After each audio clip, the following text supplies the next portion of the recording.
Hola, ¿qué tal? Buenas tardes, bienvenidas y bienvenidos a esta mesa sobre agencias en India y en el sureste de Asia, específicamente en Indonesia. Esta mesa ha sido organizada o es parte del ciclo de conferencias organizadas en conmemoración del Día Internacional de la Mujer. Y bueno, quienes organizan e invitan a este evento incluye al grupo de estudios sobre Eurasia, GESE, a la Asociación Latinoamericana de Estudios de Asia y África, de la sección en México, el Departamento de Estudios Internacionales de Ibero Ciudad de México y el Círculo Mexicano de Estudios Coreanos. Entonces, bueno, la mesa se titula Agencias en India y el sureste de Asia y tenemos a tres ponentes. Eh, bueno, tenemos a Litzel Ferspect, tenemos a Lucero López y a Jacqueline Briceño. La dinámica de la mesa va a ser, eh, cada ponente va a tener 15 minutos para hacer su presentación. En el caso de Alitzel, vamos a comenzar con ella. Hablará durante esos 15 minutos y inmediatamente después tendrá entre 10 y 15 minutos para recibir sus comentarios y sus preguntas y que las responda en ese mismo momento. En el caso de Jacqueline y de Lucero, van a tener cada una de ellas sus 15 minutos de presentación, pero vamos a dejar que lo hagan de manera continua las dos y hasta el final tendrán la oportunidad los asistentes para hacer comentarios y hacer sus preguntas. Entonces, la idea es que esta mesa va a durar entre 1 hora y media, 2 horas. Y bueno, esperemos que la disfruten y sean bienvenidas y bienvenidos. Entonces voy a empezar, antes de que cada una de las participantes hable, voy a empezar presentándola de manera muy breve. Entonces vamos a comenzar con Alitzel. Alitzel es egresada de la licenciatura en Relaciones Internacionales del Centro de Estudios Internacionales del Colegio de México. Actualmente cursa la maestría en Política Internacional en la Universidad Católica de Leuven. Ha publicado columnas de opinión en medios impresos y digitales, como los periódicos Milenio y Contrarréplica. Cuenta con experiencia trabajando para el Gobierno Federal de México en temas relacionados con Europa, Asia y Oceanía, así como las relaciones diplomáticas de México con los países de estas regiones, especialmente en India. El tema del que Alitzel nos va a hablar trata sobre las mujeres en India, una lucha por la equidad y la sostenibilidad. Adelante, Alitzel. Nada más una cosa, cuando les quede alrededor de 3 minutos, les voy a avisar para que calculen más o menos su tiempo y puedan concluir. Gracias, adelante. Muchísimas gracias. Voy a compartir mi pantalla.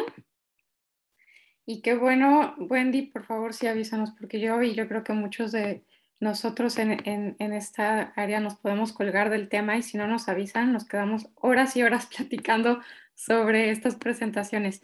Me parece que ahí ya se puede ver mi pantalla. Ay, Dios, eso que hice. Ahí está. ¿Sí? Sí, Bueno, ya la podemos ver. excelente. Muchas gracias por la presentación, muchas gracias al GESE por invitarme en esta mesa tan interesante de este ciclo que a mí me ha parecido un ciclo muy completo sobre la condición de las mujeres en las diferentes subregiones de la gran región de Eurasia. Y bueno, yo tengo el gusto de hablar el día de hoy sobre las mujeres en India y como ya adelantaba Wendy, sobre esta lucha por la equidad y la sostenibilidad. Mi presentación se va a dividir en dos grandes secciones, por así decirlo. Una en la que me gustaría presentar algunos indicadores sobre la condición de las mujeres actualmente en India y una segunda sección en la que quisiera retomar el tema alrededor del cual se llevó a cabo la conmemoración del Día Internacional de la Mujer por parte de Naciones Unidas, que fue igualdad de género hoy para un futuro sostenible. Entonces, sin más, empiezo. Pues primero, ¿cuál es nuestra población? ¿No? La región del sur de Asia de la población total tenemos que 48.3% son mujeres. En el caso específico de India es el 48% y estamos hablando de un país que tiene una población de 1.4 miles de millones de personas. Entonces, estamos hablando de una gran cantidad de personas concentradas en India y a mí siempre me parece muy importante recordar que cuando vemos los indicadores del sur de Asia, justamente por la cantidad de la población en India, muchas veces las tendencias las jala la población india y por eso siempre es muy importante ver el indicador con o sin India, porque muchas veces las tendencias en los países que también se encuentran en la región pueden llegar a ser distintas. No me voy a detener mucho en el tema de la violencia y la seguridad, pero sí lo quise poner porque nos habla del entorno en el que nos estamos en el que las mujeres se desarrollan, en el que se lleva a cabo las agencias, las diferentes agencias. Entonces aquí como un referente puse este índice sobre los países más peligrosos para las mujeres de 2022. Para que tengamos una dimensión de esto, India es el país número 9 en este listado de este año, México es el número 4. Ahí entran varios factores. Viene la parte de la cantidad de homicidios, la violencia que se vive por parte de parejas y por parte de, no de parejas, sino de otros agentes, de desconocidos. También la discriminación legal y entra un factor que yo creo que hay que observar siempre, que es la percepción de la violencia por parte de la población. Entonces, eso siempre puede afectar mucho dependiendo de los estigmas y de la apertura con las que se hable, por ejemplo, de la violencia de género en estos países. Otra vez, estos indicadores se los pongo solamente como un referente del lugar en el que se encuentran estas mujeres, en el que se desarrollan. No me voy a detener tanto, pero me parece también relevante recordar que en los casos de violaciones reportados, muchos casos de violación no se reportan. Entonces ahí hay una cifra negra importante y por mucho que veamos una tendencia a la baja, realmente esos indicadores siempre son un poquito complicados. Ahora, aquí sí me quiero detener un poquito más porque se vincula mucho más con el tema que voy a hablar más adelante, que es justamente la brecha de género.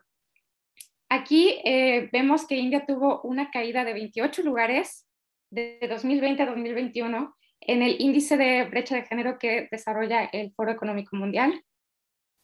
Y bueno, este esquema que les pongo aquí está un poquito tramposo porque vemos obviamente el desarrollo de 2006 a 2021 y vemos claro un gran avance. Sin embargo, si viéramos aquí la tendencia de 2020 a 2021, veríamos que en el caso de la participación económica y del empoderamiento político hubo una caída muy significativa en el caso de la presencia de mujeres en India. Algunos de los factores que lo explican, por supuesto, está la pandemia, que, como sabemos, afectó en todo el mundo con mucha más fuerza a las mujeres que a los hombres, a pesar de que tuvo efectos drásticos y fatales para toda la población del mundo. Por ejemplo, uno de los datos que me parecieron más relevante es ver esta caída de las mujeres encabezando ministerios o puestos altos en gobierno, que cayó de un 23% a un 9%, y de eso explica en gran medida ese cambio, ¿no? En que ahora India se encuentra en el lugar número 140 de 156 naciones. Otros indicadores puede ser, por ejemplo, la desnutrición, que se disparó a partir de la pandemia a un 65% en el caso de las mujeres. Relacionado al tema de trabajo, datos que me parecen muy relevantes es de entrada ver que la participación en la mano de obra de las mujeres, si bien ha ido avanzando desde 1990 hasta nuestra década, hasta los 2020, 2021, 22, realmente se encuentra muy por debajo de la esperada paridad. Y si vemos el promedio regional, que es del 21%, India sigue estando por debajo, ¿no? El 21% muchas veces se cuenta a China. Estoy segura que cuando no se cuenta a China es el 21%. Si lo buscan con China, eso también puede variar. Pensando otra vez en los efectos de la pandemia, creo que es muy relevante ver cómo afectó a las mujeres en el ámbito laboral. Es decir, 46% de las mujeres en India perdieron sus trabajos de manera permanente durante la primera fase del confinamiento. Esto, si lo contrastamos con el 7% de los hombres que se encontraron en esa misma condición, vemos la brecha amplísima y el efecto contrastante entre hombres y mujeres. En cambio, de los hombres que mantuvieron sus empleos está el 60%, mientras que en el caso de las mujeres fue solamente el 18.7%. Ahí. Ahora ya concentramos un poquito más en el tema de la sostenibilidad y de la lucha por la equidad de género en estos ámbitos. Me gustaría hablar de estos esquemas un poquito más puntuales sobre cuál es el papel que tienen las mujeres en India en el tema de la agricultura. India está teniendo un ascenso urbano muy significativo. La economía del país se está llevando a cabo en procesos de industria que se llevan a cabo en centros urbanos, y la migración, sobre todo de hombres, del campo a la ciudad ha sido mayor, la migración interna. Eso ha propiciado que se lleve a cabo una feminización del campo y de las actividades agrícolas en el caso de India, como se ha visto también en algunos otros países. Por lo tanto, vemos que el 80% de las mujeres que trabajan en India trabajan en el sector agrícola. Esto es equivalente al 33% de la fuerza de este sector y del 48% de los campesinos que se autoemplean. Sin embargo, solamente el 13% de estas mujeres son dueñas de las tierras y muchas de ellas no son consideradas agricultoras o no son reconocidas como tal oficialmente. Y eso tiene un efecto en el acceso que estas mujeres tienen a los recursos, a la tecnología e incluso algunos incentivos que el gobierno pueda dar para el desarrollo del campo. ¿Cómo no? ¿Por qué esto puede ser relevante? Bueno, porque de entrada vemos que en este caso entre el 60 y el 80% de los alimentos que se producen son producidos por mujeres. Entonces, aquí ya adelantándome un poquito,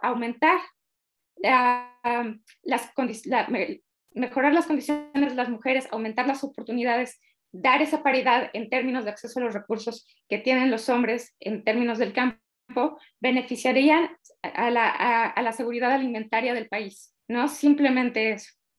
Aquí les pongo dos referentes importantes. Uno es el caso de Lina Sharma, de 2016, que fue una mujer asesinada brutalmente por su tío. Salió en las noticias y esto fue a partir de una disputa de las tierras. Solamente como referente y vinculándolo con el caso que les mencionaba sobre la violencia de género también, ¿no? En donde se están llevando a cabo estas agencias y a qué otros retos se enfrentan más allá de una discriminación legal. El tema de la seguridad.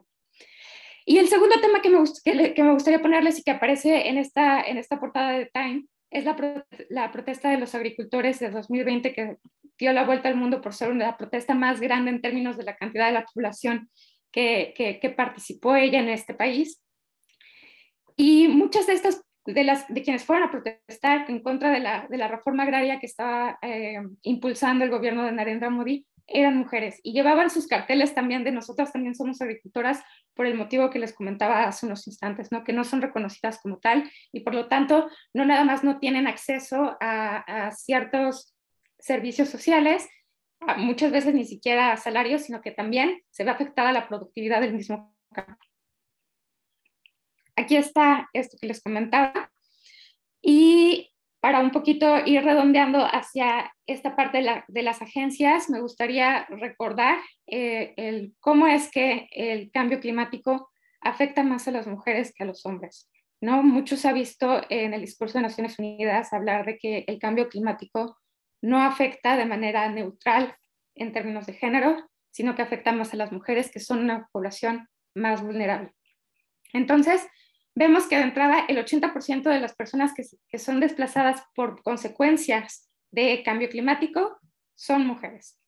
Hay una mayor vulnerabilidad a la inseguridad alimentaria, justamente si vemos, estos son patrones muy similares a lo que se ve, por ejemplo, cuando hay alguna catástrofe natural o simplemente la pandemia que seguimos viviendo en cierto sentido y que empezó en 2020, pues vemos efectos negativos para salud sexual y reproductiva, para salud en general, mayor vulnerabilidad a enfermedades infecciosas como Zika, como la malaria, mayor violencia de género, mayor violencia doméstica, no nada más en los espacios públicos. Y bueno, este círculo que se da con el aumento de la pobreza, la desigualdad, la deserción escolar, que afecta principalmente a la población femenina. Pensando en este reporte que salió de el panel intergubernamental para el cambio climático de las Naciones Unidas a principios de este mes, vemos que India es uno de los países más vulnerables ante los efectos del cambio climático y que va a tener unas de las mayores consecuencias en términos económicos y sociales desde ahorita hasta las proyecciones que se están haciendo para el 2050 y posteriores. Entonces, pensando en la magnitud del país, de su economía, de su relevancia como un actor global y regional, también es que cobra importancia este tema, ¿no? Porque finalmente vemos que India va a tener afectaciones tanto por altas temperaturas, por aumento de los mares, por descongelamiento, por ejemplo, del Hindu Kush, por todos los efectos que se desarrollan a partir también de esto, también disputas por el agua y los monzones que ya son famosos por las inundaciones que hemos visto tan dramáticas, ¿no? Sin embargo, así como las mujeres son este grupo vulnerable ante estos efectos, también son agentes cruciales que deben estar, mejor dicho, en el centro de todas las negociaciones y de la proyección, del diseño y de la implementación de programas por la sustentabilidad, o mejor dicho, por la sostenibilidad, perdón. Hemos visto que a mayor presencia de mujeres en parlamentos, en cuerpos legislativos, en negociaciones, propicia que se adopten políticas ambientales mucho más estrictas que lleven a resultados más eficientes. También se ha visto que la presencia de las mujeres beneficia a tener una gobernanza más inclusiva, más equitativa y que sea más justa en términos del manejo de los recursos. Y en todos los niveles de toma de decisiones, cuando hay presencia de mujeres, se toman en consideración factores que no se toman cuando no están. Por ejemplo, temas relacionados con sus familias y sus comunidades. Entonces, el proceso de toma de decisiones da una serie de alternativas mucho más holísticas que toman en consideración más ámbitos de los que normalmente se pueden llegar a tomar en cuenta. Ahora, cuando pensamos en los actores locales, vemos que las mujeres son quienes conocen mejor los recursos y por lo tanto saben cómo se puede llevar una gestión mucho más efectiva en términos de manejo, de conservación de los recursos y que también benefician a la producción. Ahora, yo les decía hace unos instantes, si las mujeres tuvieran el mismo acceso a los recursos en términos, por ejemplo, de producción agrícola, las granjas de las mujeres tendrían... Cuando vemos, quiero frasearlo bien porque si no va a sonar a que me estoy contradiciendo. En términos como de capacidades, una mujer puede arar y trabajar la tierra de una manera tan eficiente como un hombre. La producción en cuanto a capacidades propias es igual. Sin embargo, al carecer del acceso a los recursos, de los incentivos gubernamentales, de ciertas tecnologías, vemos que las tierras trabajadas por mujeres tienen una mejor productividad, pero eso es justamente por esta disparidad en estos recursos. Si esa brecha se cerrara, ¿qué es lo que sucedería? En el caso de India específicamente, vemos que según la FAO tendrían una producción de 20 a 30% mayor de la que ya tienen, lo cual es muy significativo en términos de seguridad alimentaria y pensando en las proyecciones que se tienen para este país en términos de lo que le espera en cambio climático si no se van enfrentando estas tendencias que estamos viendo actualmente. Ahora, y ya para irme encaminando a mi conclusión, a mis reflexiones finales, hay un sinfín de programas muy interesantes que están llevando a cabo las mujeres en el campo en India y que vale la pena voltear a ver porque también, repito, este es un fenómeno y creo que Jackie también hablará sobre otras iniciativas más o menos en la misma línea y lo estamos viendo también en América Latina y lo estamos viendo también en otras partes del mundo y es ver qué es lo que se está haciendo en otros lados y cuáles son estos programas que se están haciendo, porque mucho de lo que se hace en términos de sostenibilidad se hace con actores locales debido a las necesidades y las particularidades de lo que cada población y comunidad necesita. Entonces, en el caso de India, por mencionar algunos ejemplos, hemos visto proyectos de utilizar combustibles que dañan a la salud y que contaminan y que se acerquen más a gases naturales, por ejemplo, a la hora de cocinar. hemos visto otros proyectos que son, por ejemplo, el Parlamento Alternativo de Mujeres, que lo que hace es buscar que mujeres de diferentes ámbitos, abogadas, maestras, doctoras, campesinas, se reúnan en un solo grupo y hagan propuestas para justamente tomar decisiones y llevar a cabo gestiones, llevar propuestas también a los cuerpos parlamentarios de sus comunidades que beneficien la productividad de todos, buscando dos cosas. Uno, acabar con los roles de género, con la humillación, con la discriminación de las mujeres, y que esto a su vez, al empoderar a las mujeres en diferentes sectores, beneficia a toda la comunidad. Porque, y por ahí yo había leído una frase que me gustó mucho que decía, tú educas a una mujer o tú empoderas a una mujer y no estás empoderando a una persona, estás empoderando y educando a una familia y a una comunidad.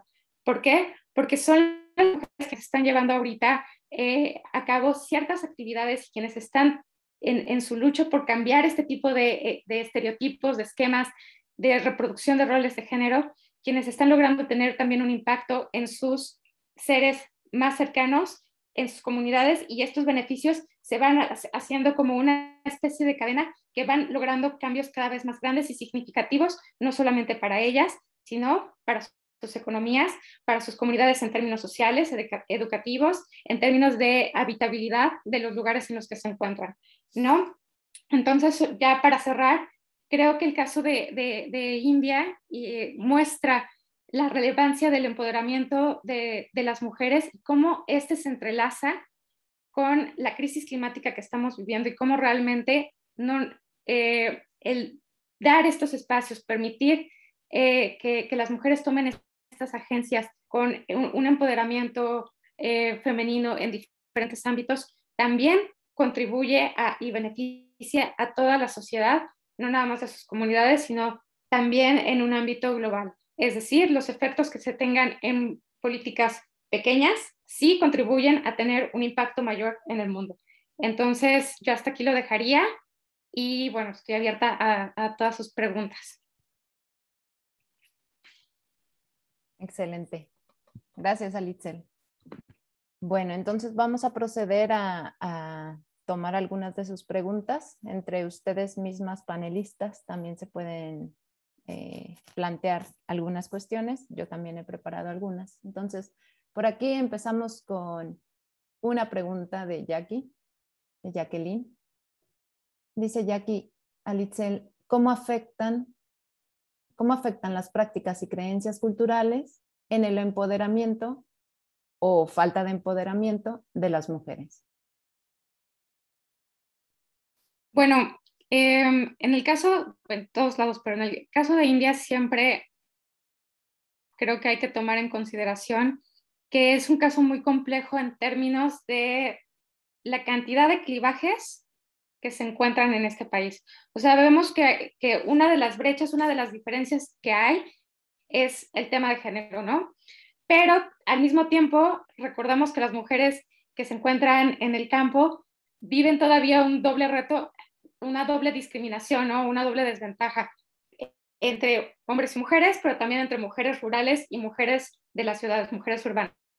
Y a eso le podemos sumar, por ejemplo, las diferencias regionales y las diferencias de castas y las diferencias religiosas y lingüísticas en algunos casos. Entonces, por supuesto que la complejidad que sugiere el caso de India es enorme y también por eso la necesidad de irnos a, digamos, a los casos locales, porque te permiten observar las particularidades que van a tener esa región. Entonces, pensando, por ejemplo, en términos de cómo afecta la cultura, podemos pensar que de estos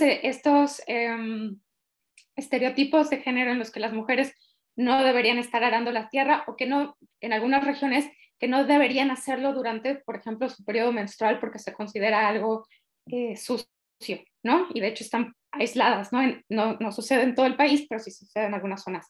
Entonces, sí, hay mucho de eso y parte del reto y de lo que muchas organizaciones no gubernamentales están haciendo, de organizaciones feministas en India, parte de lo que están haciendo es tratar de posicionar a la mujer en este tipo de actividades quitando justamente estos estereotipos y quitando un poco la humillación, porque muchas de ellas también, justamente en el artículo de Time que les ponía ahí la portada, recopilaban varias historias de las mujeres que estaban en las manifestaciones, en las protestas de los granjeros en 2020 y 2021. Y ellas también contaban cómo finalmente las humillaban por ser trabajadoras de las tierras, ¿no? También porque muchas veces en este movimiento migratorio principalmente de hombres del campo a la ciudad, ellas fueron quienes empezaron a hacerse cargo de las tierras de sus familiares, ¿no?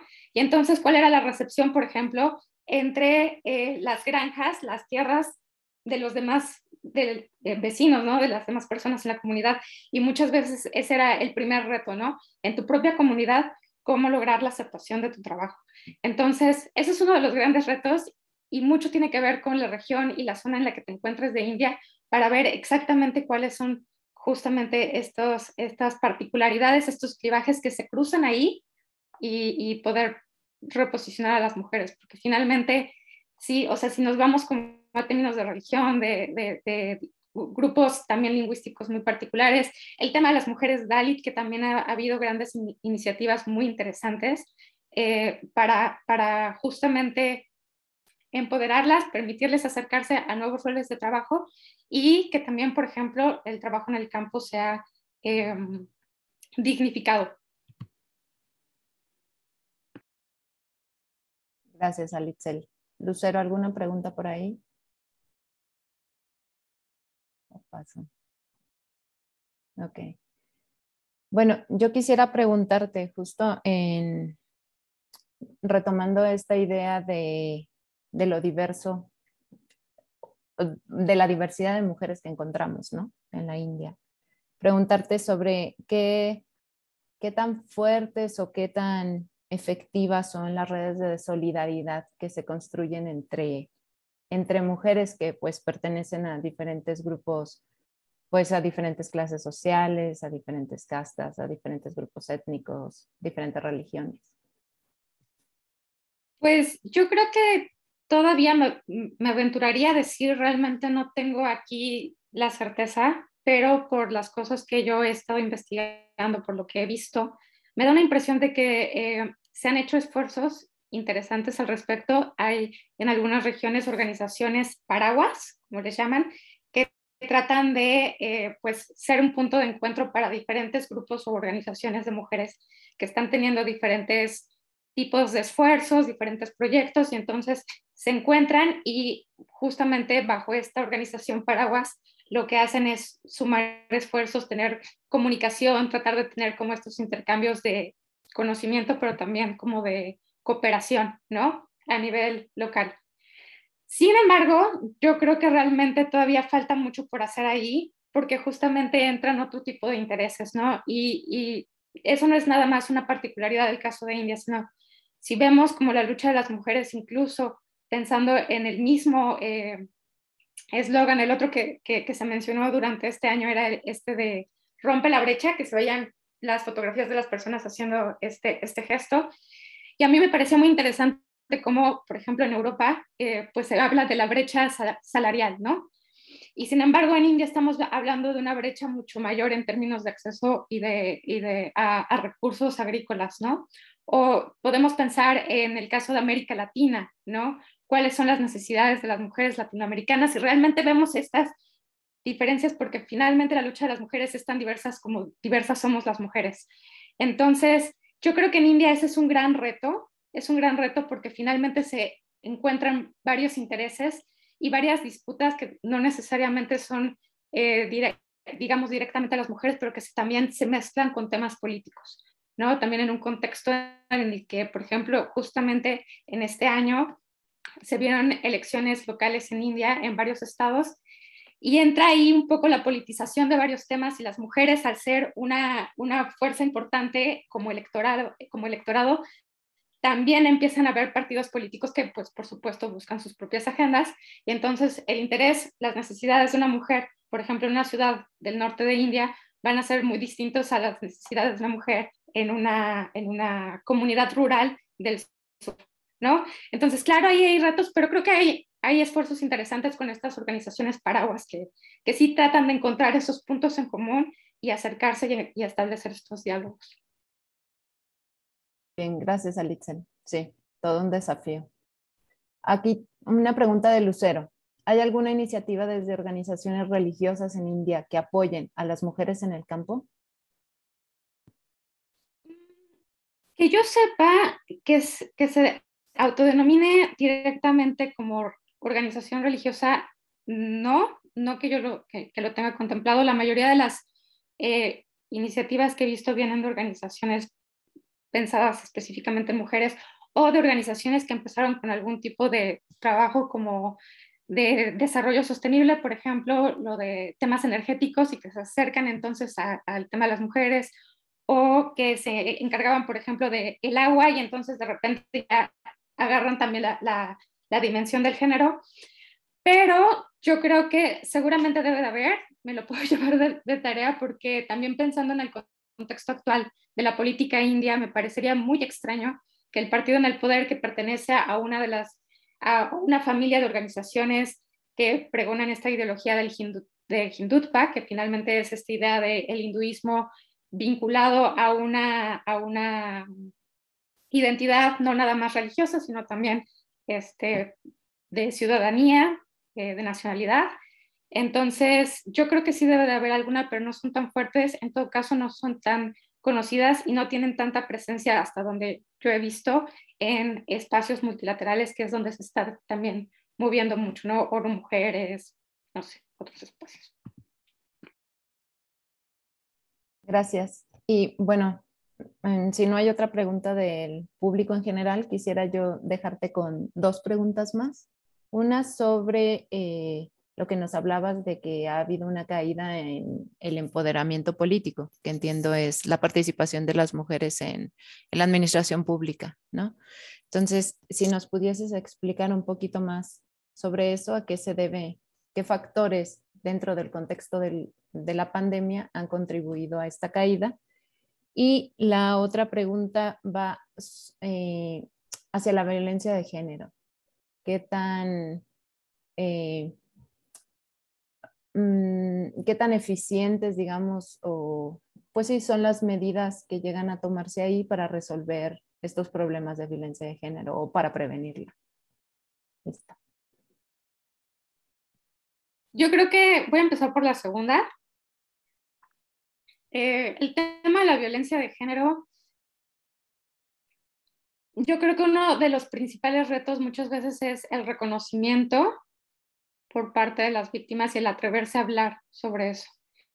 Y muchas veces lo que inhibe a las mujeres a hablar de la situación que está viviendo es justamente la presión social, ¿no? Estos esquemas de culpabilidad que se reproducen y de poner a las mujeres como las que provocan, las que tal o cual, ¿no? Entonces, yo creo que en India todavía hay un reto importante en torno a hablar. Sin embargo, sí se ha visto ya, justamente aquí en la imagen que tengo en pantalla, que creo que todavía se puede ver. Abajo del mapa vemos, hasta con los cubrebocas, porque esto me parece que fue en 2021, que las mujeres reaccionaron ante un caso de violación masiva a una chica, entonces salieron a las calles a manifestarse. Y eso es algo que se ha visto más y más y más. Entonces, ¿se ha hecho lo suficiente en India para garantizar la seguridad de las mujeres? Los esfuerzos se han quedado cortos y eso se muestra a partir de las estadísticas y casos tan dramáticos como los que vemos. Ahora, yo creo que no es nada más en India donde se ha quedado cortos, ¿no? Hemos visto que en todo el mundo, incluido nuestro país, como México, hemos visto un mayor reclamo de seguridad y de poner las luces, los reflectores sobre la violencia de género y las cosas que se deben de cambiar. Ahora, en el caso de India específicamente, me parece que, al igual que en el caso de Latinoamérica, han empezado a haber más voces señalándolo y sí se están haciendo demandas para que haya cambios. Entonces, vemos que, por ejemplo, se empiezan a adoptar empiezan a escalar estos casos de violaciones o de feminicidios también, y se empieza a exigir que las autoridades tomen cartas en el asunto. Sin embargo, yo creo que todavía eso falta mucho por lograr un cambio significativo, vaya, un cambio constante. Les mencionaba hace rato simplemente, ¿no? En términos de este índice de países peligrosos para las mujeres, México está en el 4º lugar, India está en el 9º lugar.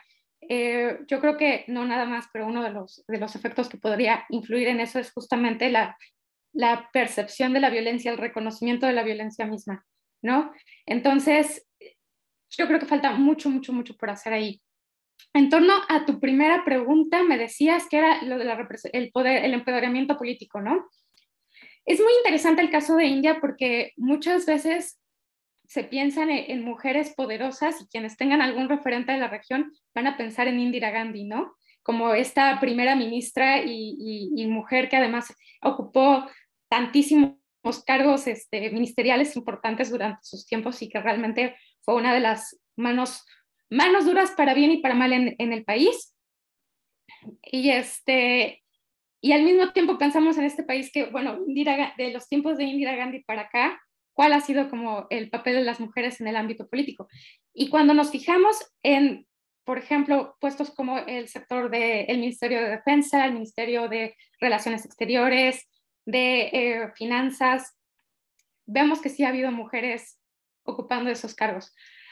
Ahora, ¿hubo pérdidas importantes durante el gobierno de Narendra Modi? Sí, pero es difícil adjudicárselo a que el gobierno de Modi tenga políticas en contra de las mujeres, porque realmente no se ha visto una tendencia en su gabinete en ese sentido. O sea, no una tendencia como tan notoria. Por ejemplo, la ministra de Asuntos Exteriores, que fue en su momento una de las más famosas en redes sociales, porque también este fenómeno, ¿no? de los ministros que de repente llaman mucho la atención en redes sociales, y todos le tuiteaban cosas, y ella andaba ahí expatriando a indios por todo el mundo que le tuiteaban que estaban varados en algún lugar y iban y los regresaban a India. Ella, por ejemplo, fue una pérdida notoria. Digo pérdida como pensando en que dejó de ser una mujer la que ocupó el cargo y llegó el nuevo ministro Jaishankar, pero realmente ella no se fue porque fuera mujer, sino simplemente por motivos de salud propios decidió dimitir. Entonces, digamos que esa fue como la caída. Lo que sí yo creo que es muy importante ver, siempre que se hable como de empoderamiento político de las mujeres, creo que ver los puestos altos de las mujeres es una cosa, pero también hay que ver los puestos intermedios y los puestos bajos. Y casi siempre la tendencia que se ve es que, por ejemplo, en trabajos técnicos, no nada más en gobierno, sino también en empresas privadas, lo que se ve muchas veces es que puestos técnicos o, digamos, más bajos, va a haber una gran cantidad de mujeres. Conforme se va aumentando el nivel intermedio, empieza a haber un cambio, y en los niveles más altos es cuando hay muchas menos mujeres. Sin embargo, también cuando pensamos en los puestos altos de gobierno, muchas veces una cosa son las caras que están a cargo de estos ministerios, y otras veces falta, digamos, ese puesto que no son los más altos, pero que están como abajitito, y muchas veces ahí es donde vemos la mayor deficiencia la mayor falta de presencia femenina, ¿no? Entonces, ¿qué es lo que ocurrió en la pandemia? En la pandemia, más que ver las afectaciones de los puestos altos, fue mucho también de los puestos bajos, porque en general muchas mujeres perdieron sus trabajos, y esto fue a partir de esta disparidad también en el trabajo doméstico, ¿no? ¿Quiénes son las que se encargan, por ejemplo, de sus familias? ¿Quiénes son las que se encargan, por ejemplo, de los cuidados? Como quizás no en todos lados, pero en gran parte del mundo, son las mujeres que tienen este trabajo no remunerado y muchas veces no reconocido como trabajo, que es el mantenimiento de sus hogares. Entonces, muchos de esos puestos de funcionarias públicas que se perdieron también tenía que ver con eso en el escenario de la pandemia, ¿no? Pensando en ese impacto inmediato. En el caso del gobierno de Modi, no estoy diciendo que sea feminista, para nada lo es, ni estoy diciendo que esté a favor de una mayor inclusión de mujeres, pero creo que no se tienen datos duros para realmente adjudicárselo a él, a pesar de que finalmente como un gobierno conservador y de derecha sí se podría esperar una tendencia de ese tipo. No sería sorprendente, vaya. Sí, bueno, muchas gracias, Alitzen. Sí, creo que estos matices que tú nos das, en este caso, por ejemplo, los diferentes puestos a diferentes niveles, que también se traducen como en ingresos más precarios, condiciones laborales más precarias, etcétera, son importantes para entender, ¿no? Que no todas, ni en todos los estratos son afectadas iguales y hay diferencias. Muchas gracias. Entonces, Muchísimas gracias a ustedes. ahora vamos a pasar con nuestra siguiente ponente. Nos pasamos de la India a Indonesia. Ahora es el turno de Jacqueline Briceño Montes. Jackie es maestra en estudios de Asia y África con especialidad en el sureste de Asia por el Colegio de México, egresó en 2017 y es licenciada en Relaciones Internacionales por la Universidad de Colima, de donde ella es originaria. Ella ha trabajado como profesora en la Universidad Anáhuac de Querétaro, así como en la Universidad Autónoma de Querétaro, en donde también se desempeñó como coordinadora de la licenciatura en Relaciones Internacionales hasta agosto del año pasado. Y actualmente Jacqueline estudia su doctorado en Ciencias Políticas y Sociales en el campo de las Relaciones Internacionales en la UNAM. El tema de Jackie es el papel de las mujeres en el acceso a los recursos naturales y el derecho de tierras, pero en Indonesia. Adelante. Entonces, 15 minutos y cuando te falten 3, te aviso. Muchísimas gracias, muchas gracias a Wendy por moderar la mesa y también a la organización por parte del GESE, de ALADA y del CEMEC para apoyarnos y del Ibero también en este ciclo de conferencias acerca del papel de la mujer en diferentes regiones, sobre todo en este mes de marzo. Entonces, bueno, procedo a compartirles la pantalla. Y bueno, como ya les comentó Wendy, yo les voy a platicar un poquito acerca de derechos de tierras y acceso a recursos naturales, pero en el caso de Indonesia, que creo que complementa muy bien justo lo que nos platicaba Alitzel en el caso de India, ¿no? Entonces, bueno, el papel de las mujeres en Indonesia en el acceso de recursos naturales y derechos de tierras ha sido afectado por distintos factores.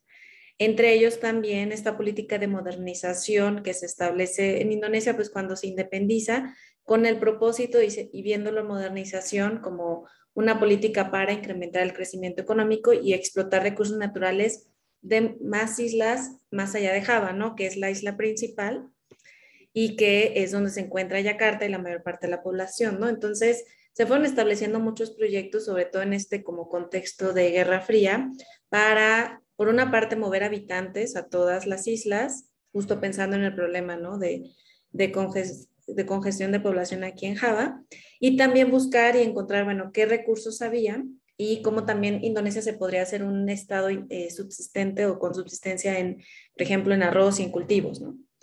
Y también, bueno, hay otros factores como los avances en educación, la cultura, la religión, ¿no? Y bueno, para eso, primero quiero dar como esta pequeña introducción también de, como parte de números de cómo se compone Indonesia en población, cuánta población hay de mujeres, ¿no? Y también la diversidad como parte importante. Al igual que mencionaba Litzel para el caso de India, en Indonesia hay pues más de 1000 grupos distintos étnicos a lo largo del país y además también hay diferentes religiones, aunque bueno, sí predomina la religión musulmana, ¿no? Con más o menos 86% de la población. Y bueno, también Indonesia es un país muy grande, digo, no tan poblado como India o como China, pero sí es el más poblado del sureste, con 270 millones, y las mujeres son prácticamente la mitad, más o menos un 49%, con 134 millones aproximadamente. También, bueno, para propósitos de esta presentación, la mayoría de la información es de los años 2019-2020, es decir, como pre-pandemia, ¿no? Y bueno, de estos datos, también importante recordar que pues 45%, casi la mitad, vive en áreas rurales y también más o menos una tercera parte, poco más, se dedica a la agricultura, ¿no? Entonces, por eso también es bien importante retomar temas de tierras, acceso a recursos en estas regiones, ¿no? Y algunos de los productos que más se comercializan y se producen son el aceite de palma, caucho, cocoa, café, arroz, caña de azúcar, etcétera.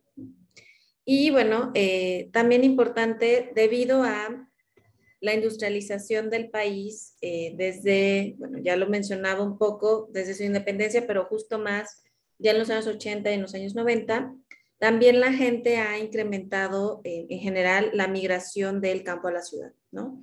Y entonces eso también ha ocasionado que cada vez, bueno, Indonesia, a pesar de, digamos, el papel que tiene la agricultura, cada vez sea un estado más urbano. Y bueno, eso también exacerba como las diferencias laborales de las mujeres, ¿no? Por una parte, o sea, la agricultura cada vez es una opción menos atractiva y digo, no nada más en Indonesia, yo creo que es una tendencia mundial, sobre todo para las generaciones jóvenes, ¿no? Y bueno, algunos jóvenes en Indonesia migran en general, o sea, hombres y mujeres, para obtener más ingresos y para luego regresar y comprar tierras, o sea, regresar a sus lugares de origen. Y otros con mayores ingresos que ya viven en el campo podrían heredarlas. Pero sobre todo aquí, la mayoría de ellos son hombres, ¿no? Y en el caso de las mujeres, pues tienen un acceso mucho más limitado a propiedad de tierras y a las oportunidades también de emigrar. Esto tiene que ver también con estas cuestiones culturales que por eso lo retomaba yo con Alitzel, ¿no? Porque por una parte, las mujeres tienen más dificultad de emigrar justo por esta idea de, bueno, tengo que pedir permiso a mi familia, en este caso primero a mis papás, o en el caso de estar casada, pues tendrían que migrar con el esposo, ¿no? Sería muy difícil que ellas migraran solas y, digamos, se separaran, mantuvieran un matrimonio a distancia. Y además, cuando las mujeres, o sea, se espera también en el campo que mientras están con su familia, pues las mujeres también apoyen a su familia en las diferentes tareas del hogar y del campo. Y cuando se casan, pues entonces ayudan a su esposo y a su familia, ¿no? Y por lo tanto, como mencionaba, de acuerdo a estas normas culturales, si su esposo migra, entonces ella también migra, ¿no? Y bueno, el hecho, okay. Y bueno, y también importante que a pesar de que la mayoría se dedica al campo, digamos también por estos estereotipos, muchas de ellas se consideran mujeres desempleadas, ¿no? Y en ese sentido, 52% en áreas rurales se consideran desempleadas comparadas con el 33% en las ciudades. Y por eso también implica que en las áreas rurales permanecen como una región con, bueno, en general con mujeres con menores habilidades bajo estas estadísticas y salarios, ¿no? Entonces, pensando en este papel de las mujeres en el campo y la tierra y el acceso a recursos, es importante recordar que pues ellas están involucradas en todas estas actividades, que van desde el cultivo, la preparación de semillas, la fertilización, la cría de animales, la pesca, etcétera. Y por otra parte, se dedican a las tareas del hogar. Entonces, en ese sentido, como en muchos otros países, pues las mujeres tienen más horas de trabajo, ¿no? Porque además de su trabajo, que puede ser considerado formal o no, pues tienen las tareas del hogar. Y además también a la migración de hombres que no necesariamente pueden ser sus esposos, sino familiares, papás, hermanos, así como también a factores de cambio climático, igual, o sea, recordar en Indonesia hay muchos factores que pueden afectar los cultivos, como pueden ser los temblores, como pueden ser los monzones, inundaciones, etcétera. Y también, por otra parte, la conversión de tierras de bosques a cultivos comerciales, es decir, que se expropian ciertas tierras y que también empresas intervienen en estas regiones, pues afecta a las mujeres rurales de diferentes maneras y también incrementa su carga de trabajo en el campo y en el hogar. Sin embargo, bueno, a pesar de todas estas labores que realizan en el sector, las mujeres son marginalizadas y su papel es poco reconocido por cuestiones culturales y sociales. Eso también, o sea, además de algunos artículos que mencionan, la FAO también lo reconoce. Y además, pues su trabajo no se reporta porque su trabajo no se considera un empleo, ¿no? Por eso también mencionaba que podría decirse que las mujeres bajo este discurso, ¿no?, de educación y preparación formal tienen menos habilidades, no significa realmente en la práctica que las tengan. Y bueno, se considera tradicionalmente que lo que están haciendo es contribuir a la familia, no es algo como que se espera. Y por ello, bueno, la diferencia en la participación de la mujer en la agricultura pues crea una desigualdad de género y de control y acceso a la tierra, de recursos financieros, igual como mencionaba Licel, ¿no?, en temas de créditos y de tecnología para mejorar los cultivos. Y además, por ejemplo, para hablar en estadísticas de Indonesia, el 24.2% de las mujeres tiene registradas como tierras a su nombre, a diferencia de los hombres que tendrían que ser más o menos el 75%. Y en ese sentido, si bien las mujeres trabajan de manera productiva y reproductivamente, carecen el acceso a estos recursos, ¿no? Entonces, bueno, se cree, por otra parte, ya enfocándonos también un poco a la tierra, que la tierra, o sea, verla más allá como un factor de producción, ¿no? Sino que también implica otras cuestiones culturales de cómo la tierra está asociada también a la prosperidad de una mujer y a la prosperidad de una familia. Por ejemplo, el tener una propiedad también implica que va a haber una mejor vida para las mujeres y pues toda esta red que tienen. Además, tener derechos de propiedad empoderan a las mujeres en el sector de la agricultura. Y bueno, bajo cuestiones legales, hombres y mujeres pueden tener tierras, o sea, no hay un límite, ¿no? En cuestiones legales. Sin embargo, pues el hombre asume el papel del proveedor y las mujeres asumen el papel de esposas y de madres. Además, pues en la práctica, como ya mencioné, las mujeres tienen menos propiedades.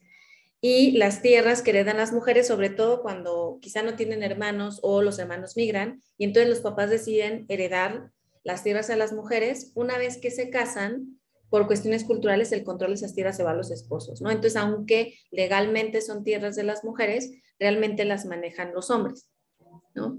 Además, bueno, digamos, legalmente, ¿no? Además, otro factor que limita el derecho de tierras es esta expansión industrial que les mencionaba, ¿no? Las fábricas, por ejemplo, compiten ya con el trabajo de las mujeres en industrias artesanales como tejido, fabricación de papel, artesanías, procesamiento de aceite y, por ejemplo, en estos últimos años, el crecimiento de las plantaciones para el aceite de palma, ¿no? Y por último, los programas de las organizaciones, o sea, por ejemplo, de FAO, de la ONU, sobre todo en los años 90, ya en los últimos años no tanto, cuando establecían esos programas no consideraban como el estatus de las mujeres, ¿no? Y las consideraban más que ellas pues tenían que hacer otras actividades en la cocina o en el procesamiento de alimentos. Y por eso pues no incluían el área de los cultivos. Y nada, además, pues por otra parte es muy difícil para ellas empoderarse porque los esposos y los padres se oponen también a que las mujeres se involucren en este tipo de proyectos. Entonces, bueno, como les mencionaba, este acceso desigual, pues implica acceso desigual también a créditos y esto también luego provoca que se endeuden porque entonces piden préstamos a veces para poder cultivar en las tierras de su familia, pero a veces no se los dan porque no tienen cómo comprobar, ¿no? Y la deuda, en caso de que sí les den créditos, los asumen para o el campo, también para casos de emergencias personales, familiares o de salud, ¿no? Y también eso a su vez, cuando ya se endeudan, a veces tienen que emigrar o buscar otros trabajos para poder pagar las deudas. Y también por cuestiones de seguridad alimentaria, que también es un tema que ya se mencionaron, perdón, las mujeres tienen un papel clave en la producción de alimentos, de procesamiento y de distribución, ¿no? Tienen y también, bueno, tienen acceso limitado en el control sobre recursos económicos. Entonces, bueno, por ejemplo, y esto es como un dato curioso, en el caso de Timor del Oeste, que sí forma parte de Indonesia, las mujeres son las últimas en comer y eso ocasiona que estén malnutridas, porque si no hay suficiente comida, pues ellas son las que menos comerían, ¿no? Y también en ese sentido, bueno, estas cuestiones de género y estos estándares pues afectan el desarrollo económico y también diferencian el acceso a un trabajo, el ingreso, riqueza, etcétera. Y en muchas situaciones el impacto de estas políticas nacionales, sobre todo son sesgados en materia de género debido a estos roles que se asumen de las mujeres. ¿Por qué? Bueno, porque se asume que estos roles son más productivos, reproductivos y el de comunidad. Sin embargo, pues las mujeres sí tienen un papel bien importante en el desarrollo económico y rural y también como parte de estas estadísticas de reducción de pobreza en 3 niveles, ¿no? A nivel como nacional, en la casa y también en su familia, o sea, a partir de diferentes generaciones. Y en ese sentido, pues muchas veces este trabajo es invisibilizado, no es reconocido, ni tampoco se refleja en las estadísticas. Pero bueno, un poco también para, además de mencionar este tema de la falta de acceso a recursos naturales y de tierras, también hay otra área en donde las mujeres también participan activamente, pero que igual no se reconoce tanto, y estas son las protestas. ¿Por qué? Porque, por ejemplo, también contextualizando, después de la resignación de Suharto como presidente a finales de los 90, hubo políticas de descentralización para todo el país y también eso impulsó inversiones, ¿no? Especialmente en el área que ya les había mencionado, como el aceite de palma, y se les comenzó a dar a empresas como permisos en ciertas tierras, se les vendieron también otras, sin un análisis por una parte del impacto ambiental y por otra tampoco de platicar con las comunidades, ¿no? Porque muchas de las tierras que se les otorgaron ya era para cultivos y no se les avisó a estas comunidades que eran dueñas, ¿no? Entonces se vendían también y se daban sin esos permisos. Y en ese sentido, pues estos cambios incrementaron estas desigualdades también de acceso a tierras y bosques a nivel general, ¿no? Y también actividades mineras, porque, bueno, en algunas regiones de Indonesia también hay producción, por ejemplo, de oro. Y eso ha ocasionado el descontento de la población en áreas rurales y, bueno, entre ellas también el descontento de las mujeres. Por ejemplo, en 2008 comenzaron a haber protestas. Bueno, en la imagen es de Riau, pero también en otras islas, como en Kalimantan, por la disposición de tierras de los habitantes para la explotación de aceite de palma, ¿no? Y muchas de las protestas eran por parte de mujeres, ¿no? Entonces, eso también cambia un poquito esta idea de las mujeres están más en el hogar, ¿no? Como esta diferencia entre el ámbito público y privado. Y también en ese sentido, pues las mujeres aquí se convierten como agentes de cambio agrario y como agentes de acción política. Entonces, bueno, la mayoría de las mujeres protestantes, como también pueden ver en las imágenes, eran musulmanas. Y eso no es tan común, ¿no? Porque, por una parte, se supone que no, o sea, la familia no permite que se visibilicen, y por otra, porque estaban defendiendo tierras que legalmente no eran de ellas, sino más bien de un familiar, sobre todo un familiar masculino, ¿no? Entonces, este tipo de protestas también muestran que las mujeres sí participan en estos ámbitos y que pueden contradecir también las normas y prácticas culturales del país, ¿no? Y además que las mujeres cuando protestaban mencionaban que sufrían también ellas por las plantaciones de palma porque perdían tierras de su familia, sus ingresos, sus cosechas, también su trabajo, obviamente, y los cambios culturales, ¿no? Entonces ellas decían también, bueno, ¿por qué las empresas controlan esta tierra si es nuestra? O sea, si también tradicionalmente y en cuestión familiar es de nosotros, ¿no? Entonces, bueno, en ese sentido, estas protestas también mostraban que se necesitaban ciertas acciones ante los cambios que estaban sucediendo y a que no estaban tomando en cuenta estas comunidades, y también que pues ellas estaban mostrando como su voz, ¿no? Y decir que también les estaban afectando este tipo de decisiones. Entonces, bueno, con esto un poco voy a ir cerrando y mencionar que, bueno, en general las mujeres en Indonesia tienen un estatus menor, sobre todo también en el campo, poder, autoridad y acceso a recursos naturales y derechos de tierras, pero como ya he mencionado a lo largo como de esta plática, sí juegan un papel fundamental en el desarrollo de sus comunidades. Y en muchas ocasiones, a pesar de todas estas acciones, las mujeres son invisibilizadas, ¿no? Y por ejemplo, aunque culturalmente las mujeres no son reconocidas como agentes de protesta o de cambio político, las mujeres también tienen estas formas de resistencia y participan mucho más también en estas esferas informales para mostrar sus demandas hacia las personas que se encuentran en el poder. Y pues se enfrentan también diferentes barreras, por ejemplo, en el trabajo productivo que también había mencionado, pues no pueden utilizar sus recursos porque no acceden al crédito, porque no tienen tierras a su nombre y no tienen acceso a otros recursos. Y también mencionar que estos cambios en los usos de tierras, la deforestación, la llegada de estas empresas, pues afecta la vida de estas comunidades y sobre todo también las de las mujeres. Y para ello también pensar que los bosques pues son más que recursos para explotarse, ¿no? Sino que son ecosistemas de salud, que proveen de seguridad alimentaria y que también son sitios de rituales tradicionales. Y por ello, bueno, pensar que estos proyectos del campo se tienen que comenzar a implementar a partir de una concepción de género, donde también se reconozcan las desigualdades históricas y que se piense en mejorar el bienestar de ellas y de sus comunidades y se reconozca su papel en estos sectores. Y bueno, con esto termino. Muchas gracias. Muchas gracias, Jacqueline. Entonces, ahora vamos a pasar a escuchar a Lucero, ¿sí? Y hasta después dejamos tiempo para preguntas y respuestas. Bueno, Lucero López es maestra en estudios de Asia y África también. pero con especialidad en el sur de Asia por el Colegio de México, también egresada en 2017. Y es licenciada en Filosofía por la Universidad Autónoma de Baja California. Actualmente, Lucero es candidata al grado de doctora en Estudios Culturales por el Colegio de la Frontera Norte, en la línea de Identidad, Fronteras y Migración. Y ahí en el Colegio de la Frontera Norte, ella investiga sobre la migración del sur de Asia a la región Tijuana-San Diego, así como la recreación del hinduismo en México. Lucero es miembro de la Fundación India México, donde participa como docente de idiomas y también como traductora. Su tema es Mujeres originarias de India residiendo en Tijuana, México, narrativas de adaptación religiosa. Adelante, Lucero. Igual te aviso a los 12 minutos por ahí.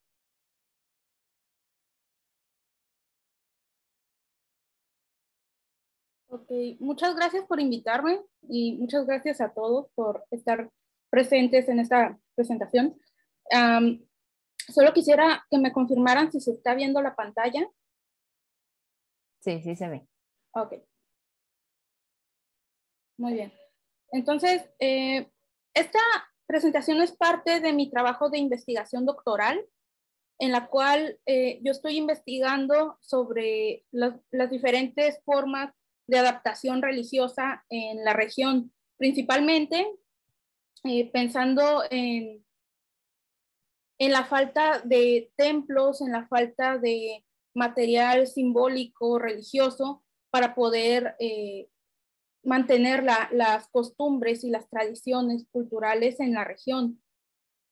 A ver, permítanme que parece que esto no se está compartiendo bien.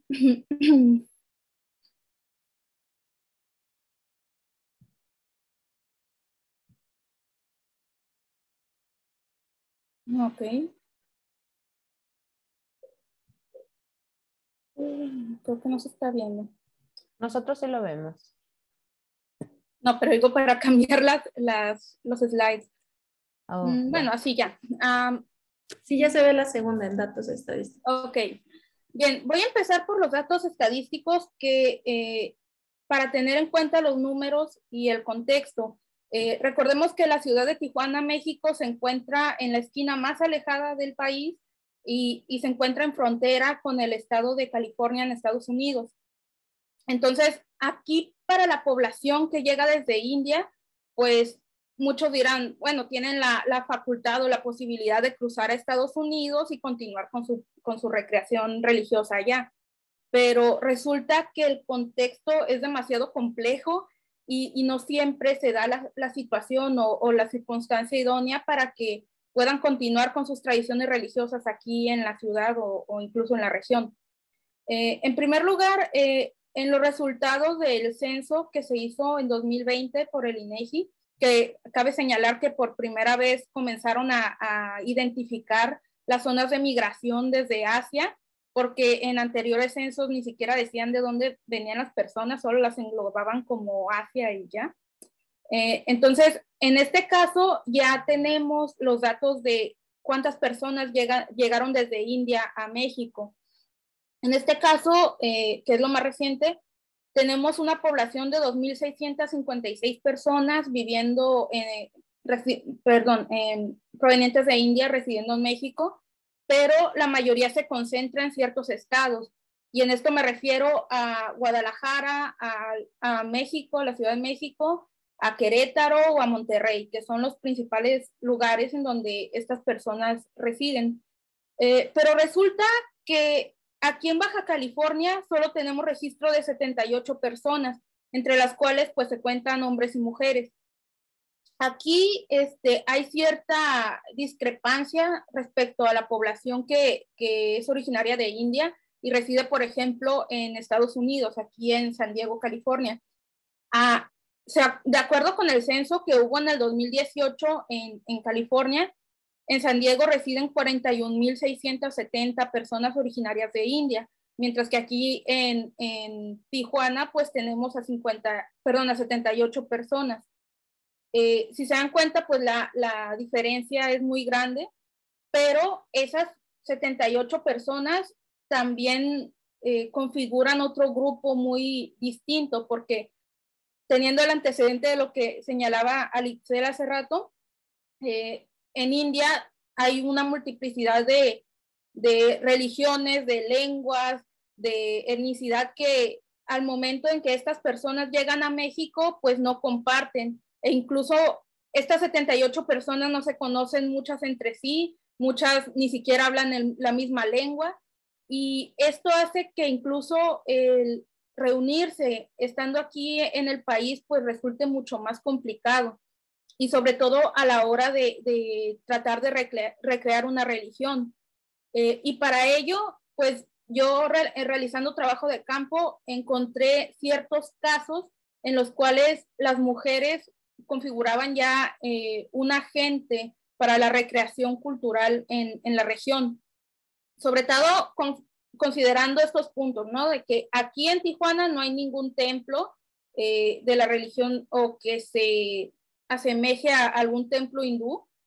Los centros Hare Krishna, que digamos sería lo más cercano, es decir, de la Asociación Internacional para la Conciencia de Krishna, muchos no reciben a población originaria de India, ya sea por la limitante del idioma, que algunos no hablan inglés, hay muchos que no hablan español, y sobre todo las mujeres que llegan a la región, pues no lo hacen por iniciativa propia. Es como señalaba Jacqueline hace rato, ellas no pueden migrar solas, necesitan del permiso del esposo, de la familia, etcétera.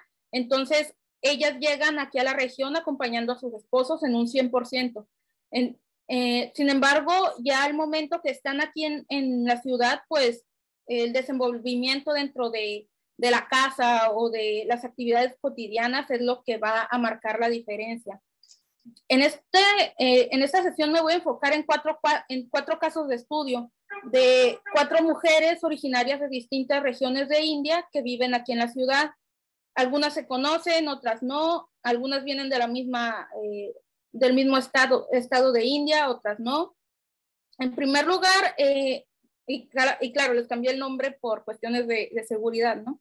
En primer lugar, les voy a hablar de la señora Gita Sharma, que ella es originaria de Nueva Delhi y llegó a Tijuana en 2014. Ahorita les voy a explicar un poco más sobre su recreación religiosa. La segunda es Malati Kumar, ella es originaria de Rayagada y llegó a Tijuana en 2008.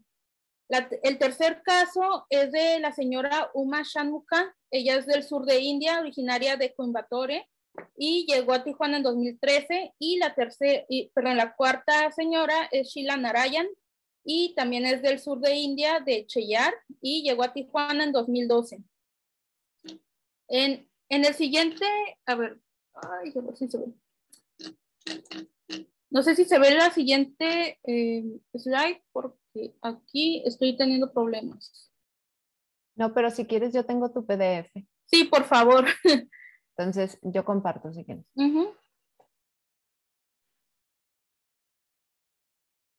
Bueno, estos casos de estudio son algunos de los que yo estoy presentando en la tesis, pero llaman la atención precisamente porque las mujeres son las que toman la iniciativa, son las que tienen esta responsabilidad de recrear toda una tradición religiosa.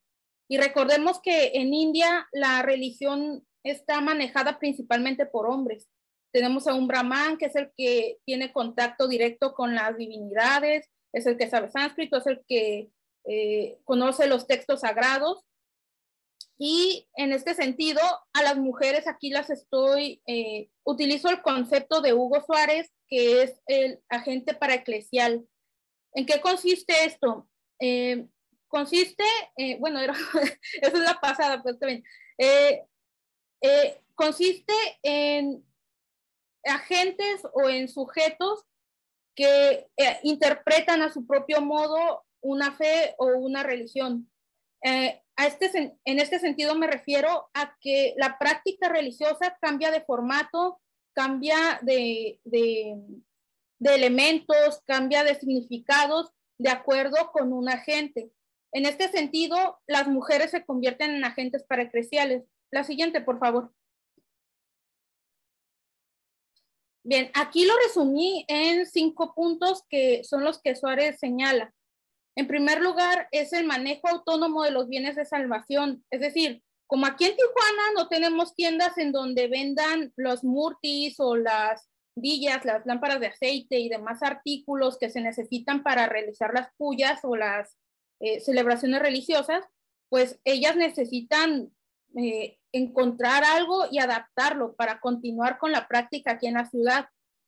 En este sentido, pues se parte de lo más parecido o de lo más familiar, que puede ser el incienso o puede ser una simple velita, pero aquí lo que nosotros vemos son la resignificación.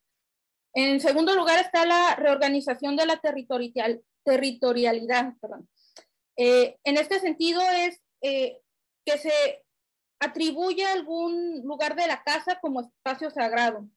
¿Y esto por qué? Porque pues al no haber templos, al no haber un espacio en el cual yo pueda acceder con el brahman y continuar con las pullas, pues se tiene que reorganizar el espacio dentro de la casa, porque tampoco puedes salir a la calle y hacer tu puya afuera, porque muchos aquí no las conocen además.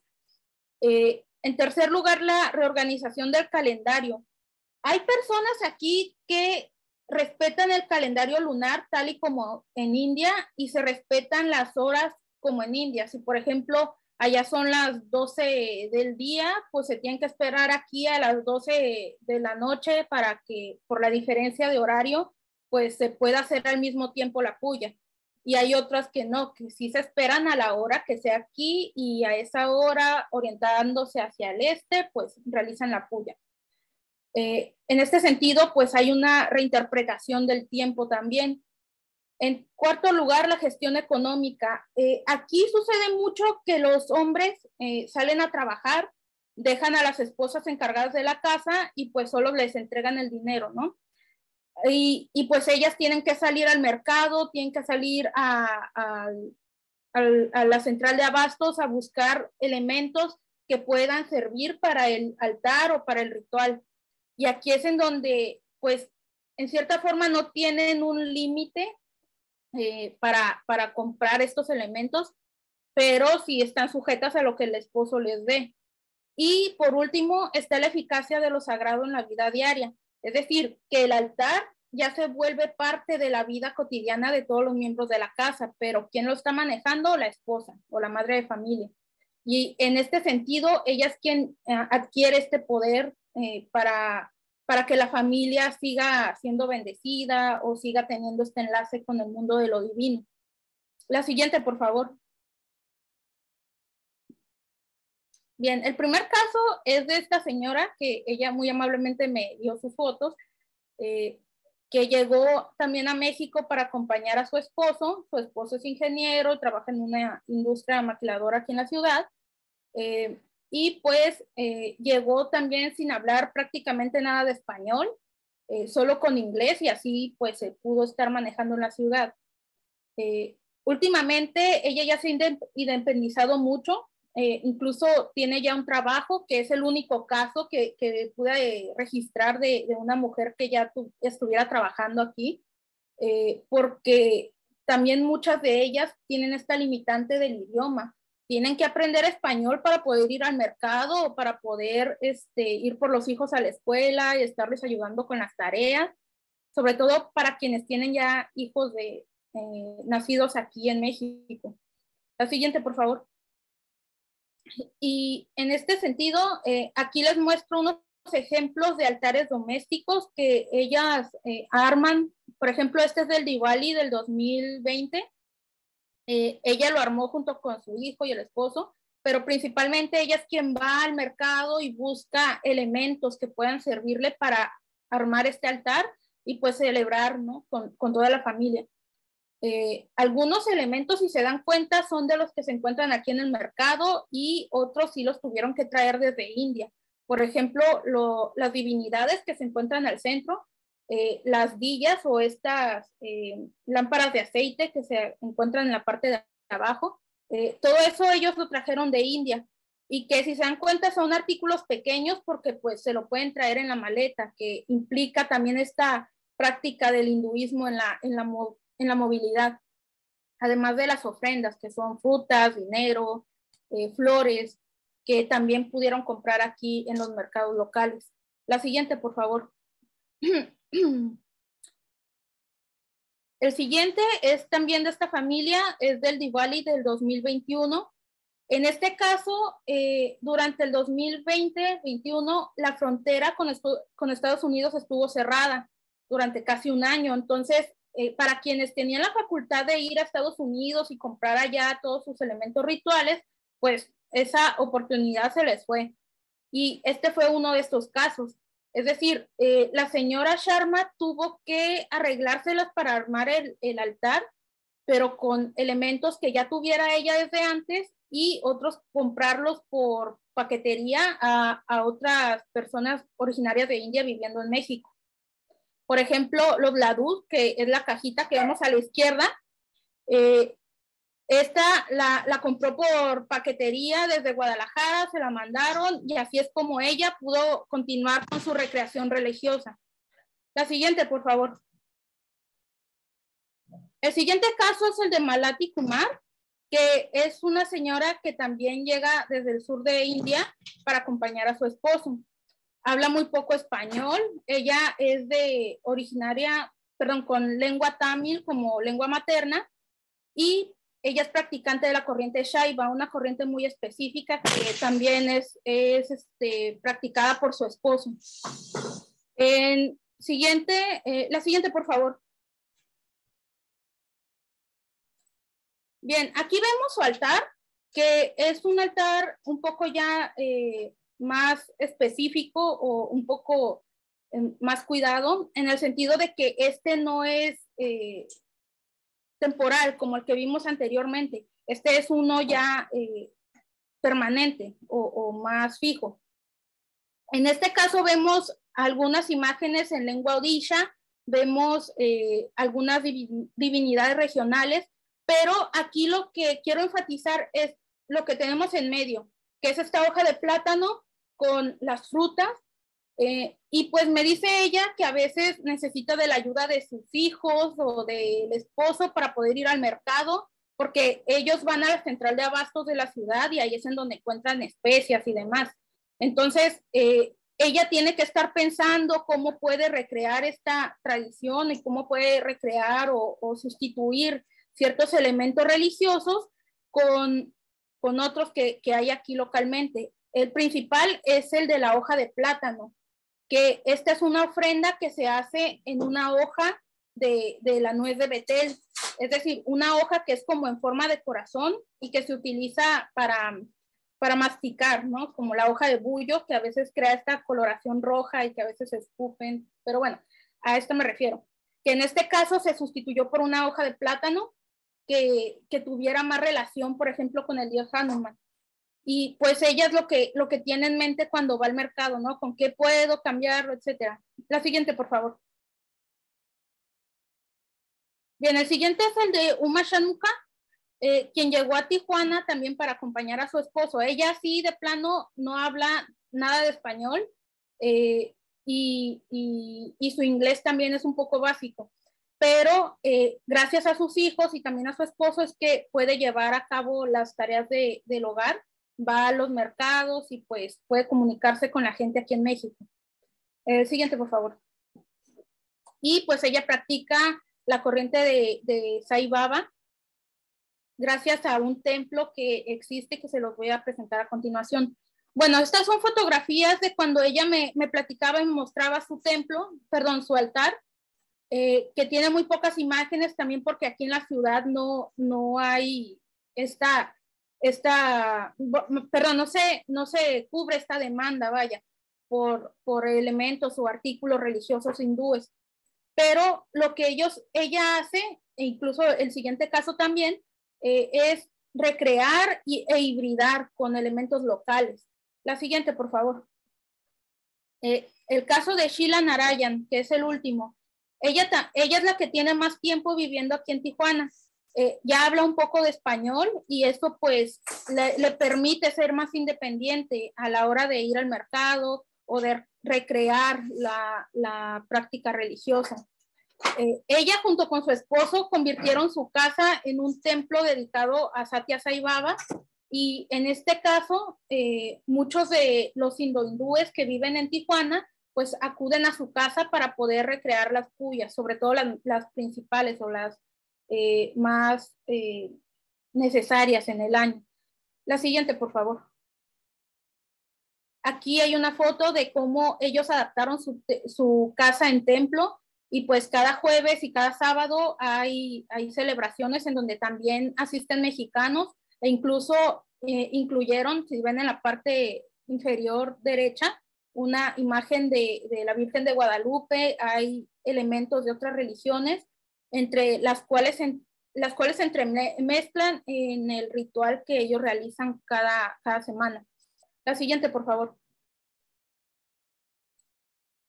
Bueno, aquí les enseño algunos ejemplos de cómo ellos han hibridado la comida para mantener el régimen vegetariano. A la izquierda vemos un tamal de verduras al curry, arriba un mole de papas cocidas con arroz Saddam y cabbage rice, que le llaman también, con arroz mexicano. El de abajo también es parapu Saddam, que es un arroz de Tamil Nadu con totopos y frijoles. Así, esto implica que los asistentes y la gente que es asidua al templo, pues pueda disfrutar de la comida. La siguiente, por favor.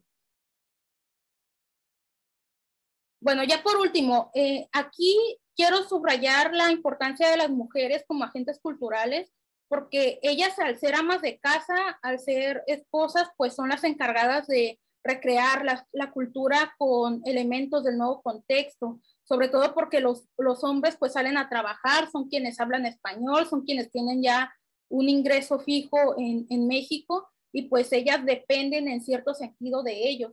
Pero cuando ellas logran ya aprender la lengua, conocer las costumbres del lugar, pues tienen cierto grado de independencia. Además de que son las encargadas de reinterpretar y sacralizar el nuevo espacio. Ya no necesitan de un brahman, ya no necesitan de un hombre que esté ahí presente para recrear el altar. La siguiente, por favor. Ya es la última.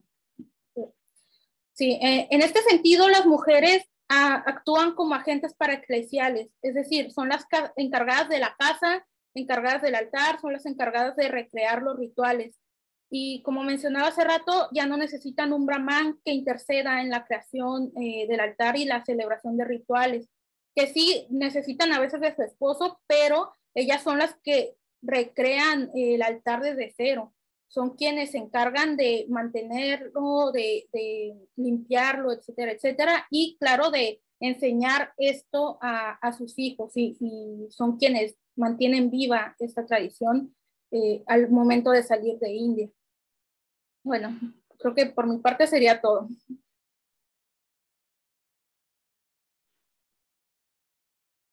Muchas gracias. Gracias, Lucero. Voy a dejar de compartir entonces, ¿está bien? Ok. Muy bien, entonces es la 1:20 aproximadamente, entonces yo creo que podemos dedicar entre 20 minutos, media hora a preguntas y a conversar de manera general. Alitzel tuvo que retirarse, pero nos quedamos con ustedes dos. Entonces, si no hay preguntas de la audiencia en Facebook, vamos a empezar con algunas preguntas que justo dejó Alitzel. Entonces, permítanme retomarlas. Hay una para Jacqueline y una para Lucero. Si quieres, empiezo contigo, Lucero. Permíteme. Listo. Lucero, te pregunta Alitzel. ¿Qué retos enfrentan las mujeres indias para integrarse en las comunidades a las que llegan en México? Bueno, en los casos que nos expones. Ok, pues el principal es el idioma. Y también depende a qué comunidades se integren, porque como señalaba al principio, aunque vengan del mismo lugar de origen, no todas se conocen ni tienen este interés por unirse o formar comunidad con otras personas originarias de India, porque incluso hay algunas que no hablan el mismo idioma. Tuve un caso que también no pude profundizar porque la señora hablaba gujarati y no hablaba inglés, no hablaba español, y pues a veces el esposo estaba tan ocupado que no podía yo platicar con ella. Entonces, el principal es el idioma, porque les digo, cuando ellas no hablan español o no hablan inglés, necesitan del esposo para que esté comprando, para que las esté acompañando a salir a la ciudad, y pues si ellas no tienen este capital cultural, llamémoslo así, no tienen esta independencia. Entonces, a veces resulta tan necesario porque pues tienen que estar llevando a los hijos a la escuela o tienen que estarles ayudando con las tareas y pues no pueden. A veces para ellas resulta frustrante, ¿no? Que quieren ayudar a su hijo a hacer la tarea y no pueden porque no saben español. Entonces, ese es el principal. Otro reto que también me han señalado es el encontrar artículos originarios de India aquí en México, porque a veces quieren hacer la comida que le gusta a la familia o lo que a ellas se les antoja, por ejemplo, y aquí casi no hay restaurantes de India, solo hay uno, y es de comida originaria del norte de India, y hay mucha población aquí que es del sur, sobre todo en San Diego. Entonces, también no pueden irse a San Diego, estar haciendo 1 hora y media de fila para cruzar y solo ir a comprar comida, ¿no? Entonces, por eso prefieren recrear o hibridar con elementos que hay aquí, sobre todo para mantener el régimen vegetariano, que ese es otro de los principales retos. Que aquí en México, pues, en donde vayas a cada esquina hay tacos y pues todos con carne, ¿no? Y mucha de nuestra alimentación en México no es vegetariana, que sí hay ciertos platos vegetarianos, ¿no? Como las, no sé, enchiladas de queso o quesadillas, pero cuando quieres mantener este régimen vegetariano o algo así muy condimentado o con especias de India, aquí no hay. Entonces tienes que pedir todo por tiendas en línea y demás y pues a ver cómo sale, ¿no? Sí, esos son principalmente. Sí. Aprovechando ahorita que mencionaste lo del español, que es algo que me llama la atención de tus 4 participantes, de estas 4 mujeres de las que hablas. Tal parece que todas o no hablan nada de español o su nivel de español es muy bajo, ¿no? ¿Es esto como a qué se debe? ¿No hay acceso como a no sé, algún tipo de cursos que las preparen en la lengua o es más de decisión propia de querer mantener su propia lengua, su comunidad, sus prácticas, etcétera? Creo que es un poco de las dos. Primero porque cursos aquí, digamos, de español para hablantes de hindi no hay. También si quieres aprender hindi, no hay, digo, porque yo quise tomar cursos de hindi aquí en la universidad y no hay. También me han dicho que las que han aprendido español lo han hecho a partir de los niños pequeños que han tenido aquí. Por ejemplo, los libros de primaria, que son así muy básicos y a partir de ahí han aprendido español. Y pues también por la necesidad, ¿no? De salir a la calle y salir a comprar, o incluso de hablar con el vecino o la vecina y pues ya con ellos van practicando. También por la cuestión regional, las que vienen, por ejemplo, de un contexto un poco más rural, que son muy pocos, pero sí hay, muy pocas, ellas sí de plano no aprenden o no tienen este bagaje, por ejemplo, del inglés, que es con lo que muchos de ellos se comunican aquí en la ciudad. Y pues, por ejemplo, en India aprender inglés ya es, por ejemplo, para unos contextos más de ciudad. En el campo no se utiliza tanto. Y por ejemplo, la señora esta que habla gujarati proviene de un contexto así. No sabe inglés, no sabe español, solo habla su lengua gujarati. Entonces, eso sí resulta muy difícil a la hora de que migran aquí a Tijuana, pero si llegan a San Diego, pues allá sí hay una comunidad gujarati y allá sí es más probable que se puedan comunicar y comprar lo que necesitan. En ese sentido, pues tienen esa facilidad que, por ejemplo, alguien que vive en la Ciudad de México o en Querétaro o en Guadalajara, que allá es mucho más difícil. Bueno, ahí hay un área de oportunidad para todos ustedes que se han especializado en el área, ¿no? Digo, porque al final eso también limita sus posibilidades y sus oportunidades de acceder a oportunidades de actividades económicas, pero de otro tipo, ¿no? De verse inmersos en comunidad. Bueno, voy a pasar ahora con la pregunta de Alitzel para Jackie. Permíteme. Dice Jacqueline, en términos de cooperación internacional para el desarrollo, ¿hay algún programa que se esté impulsando desde la Asociación de Naciones del Sureste de Asia en términos de género y sostenibilidad? ¿O con algún otro actor o organización internacional que tú consideres relevante? Muchas gracias. Pues por parte específicamente de la ASEAN no hay un programa como tal.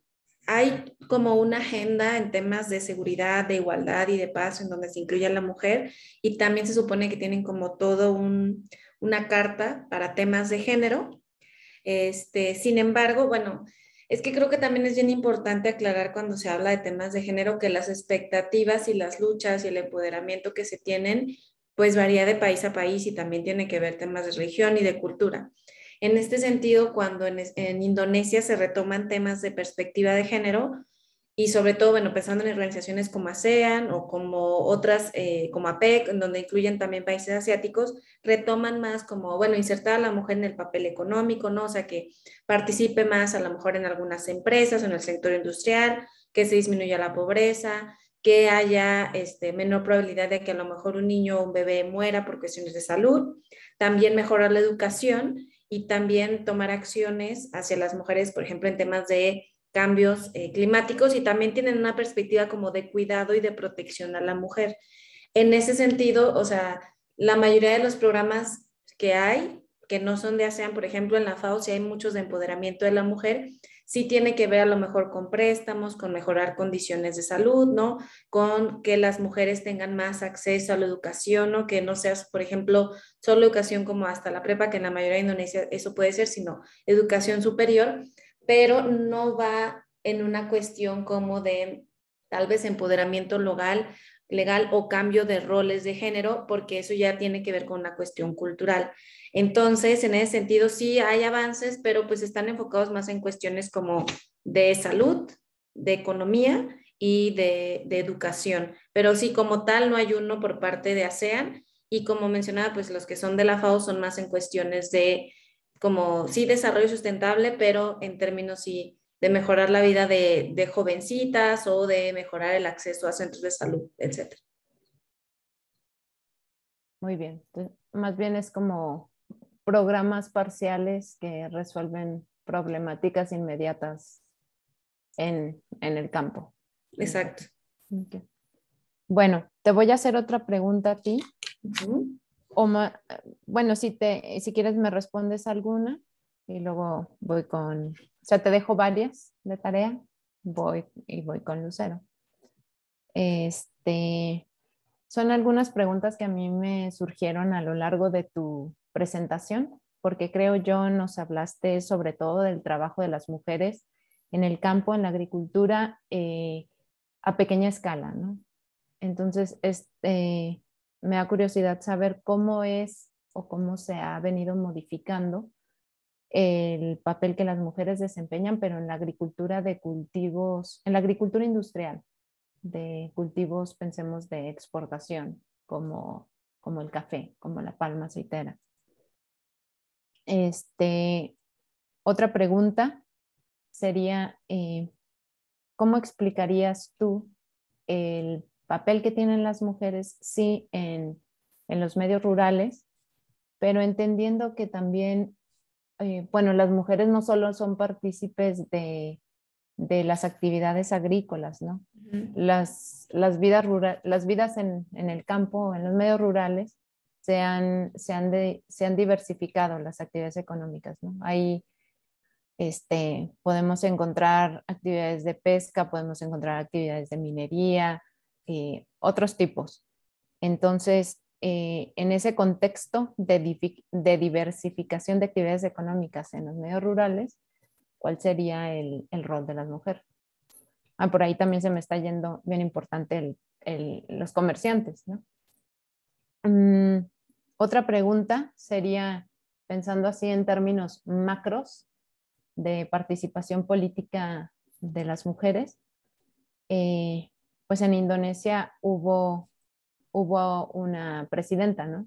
Que podría ser como la máxima, el símbolo máximo del poder que puede alcanzar una mujer, claro, entendiendo que de qué familia proviene, a qué clase social pertenece, etcétera, no se traduce igual para todos. Pero bueno, digamos, el hecho de que la haya habido, ¿qué nos dice eso de la mujer en Indonesia? ¿No? ¿Quieres responderme alguna y sí. después reconocer? Sí, está bien, comienzo igual con la última, sobre todo con el tema político. Sí, creo que es bien importante reconocer porque luego también, pues, sobre todo pensando en Indonesia bajo esta etiqueta de que se conoce como el país con más musulmanes en el mundo, también creo que hay muchos prejuicios acerca de la participación de la mujer y la liberación en ese sentido de la mujer, el feminismo en estas regiones.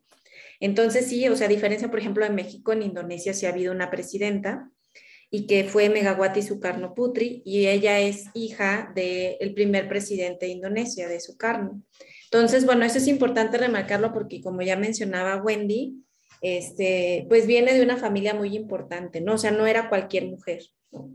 Entonces, creo que estos vínculos familiares y, digamos, los recursos económicos que tenía su familia le permitió como avanzar de cierta manera y lograr convertirse en presidenta, ¿no? Más allá de si era mujer o no. Sin embargo, creo que Indonesia también es de los países en donde pues sí hay participación femenina y ha avanzado con el paso del tiempo. Por ejemplo, hace unos años ya se pasó una ley para que al menos una de cada 3 candidatos a puestos sea mujer, ¿no? Entonces, eso también ha garantizado como tipo cuota de género en México, pero menor, porque aquí es del 50%. Entonces, en las últimas elecciones, más o menos 20% de los cargos fueron hacia mujeres, ¿no? Porque aunque sí hay una de 3, pues como que la tendencia es votar a más por hombres que mujeres. Entonces, creo que por una parte las mujeres se sienten más representadas, ¿no? Al tener una mujer y por lo tanto, digamos que pueden sus voces ser más escuchadas, aunque sí en materia de políticas públicas yo creo que sí hace falta mucho más un enfoque de género. Y también cuáles serían como los retos, pues que la cuestión cultural pesa mucho, o sea, si buscamos como en información y preguntamos a mujeres indonesias, la mayoría va a decir que, por ejemplo, el hombre es el que tiene que tener, que ser el pilar de la casa, que el hombre es el principal proveedor, que también los hombres, no sé, por ejemplo, unas 2/3 partes creen de las mujeres que los cargos públicos deberían de ser mejor para hombres o que ellos pueden tomar mejores decisiones. Entonces, eso también pesa mucho. Entonces, si bien hay un gran avance en la cuestión de la participación de la mujer, yo consideraría que aún así eso no, o sea, no permite afirmar que ya hay como tal una perspectiva de género, aunque sí, o sea, el tema de las mujeres se está retomando mucho y entre ellos un tema importante es el de la violencia, ¿no?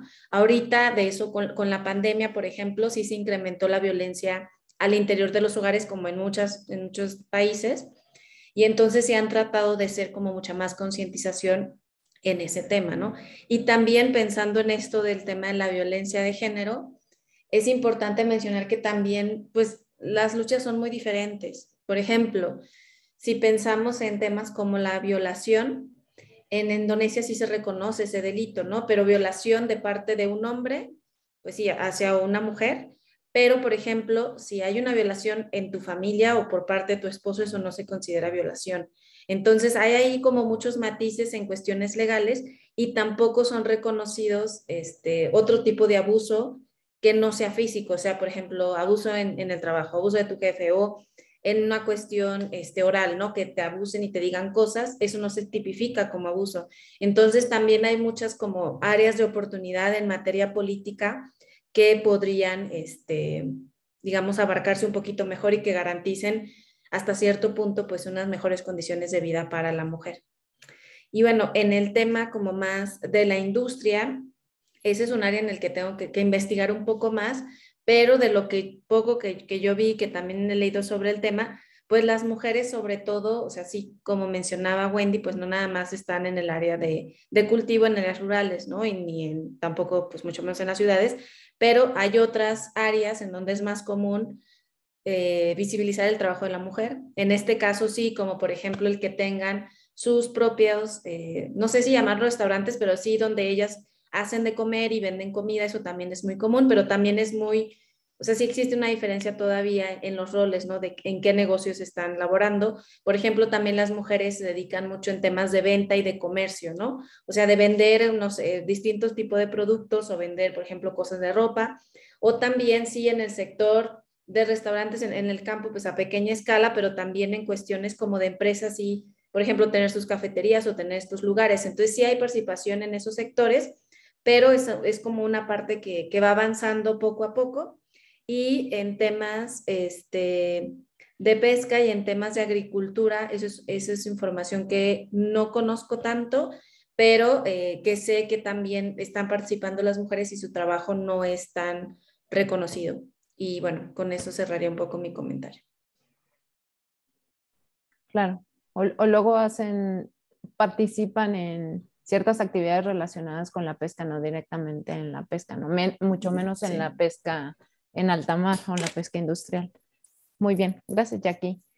Bueno, Lucero, tengo un par de preguntas para ti, de mí para ti, relacionadas más bien con esta transformación que ha habido, nos dices, de las mujeres de la India en Tijuana, que fungen como agentes culturales, pero también para eclesiales, ¿no? Entonces, si tienen este nuevo rol como para mantener y reproducir estas prácticas religiosas, ¿qué implicaciones tiene esto si ya no necesitan más de un hombre para llevar a cabo ese tipo de prácticas, por ejemplo?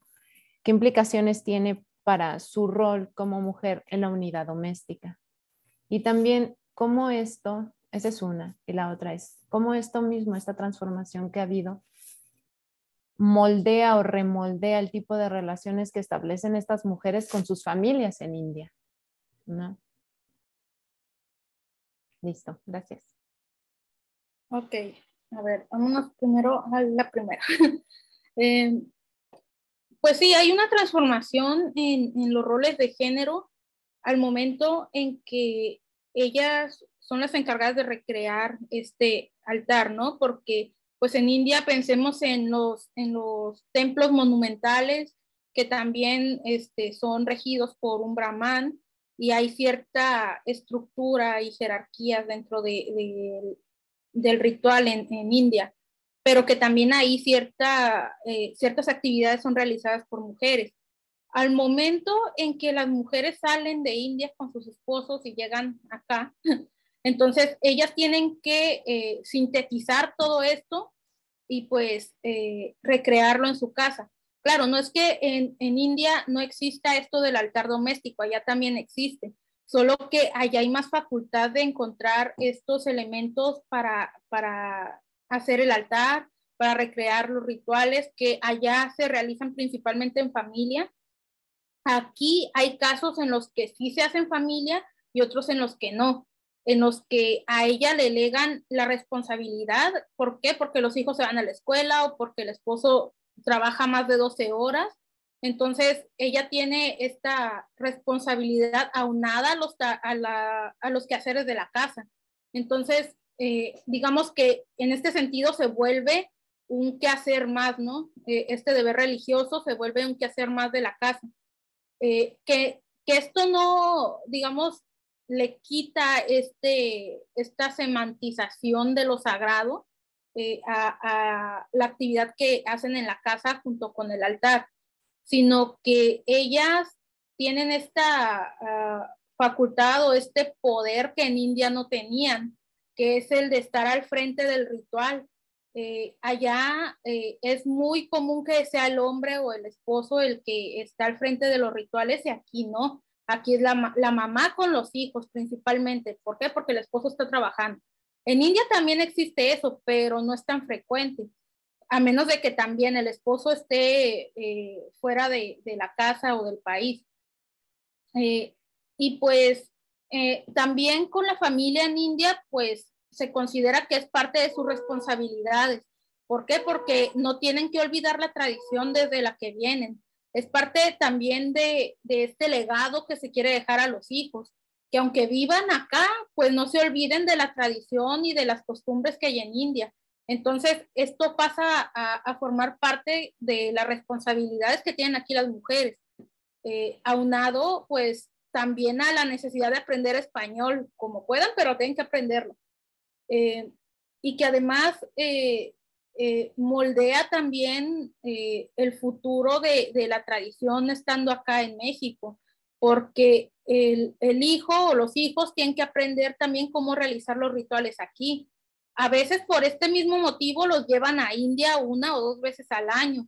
Y pues estas oportunidades las aprovechan para comprar allá cosas que necesiten para su altar y ya se las traen con ellos en el equipaje.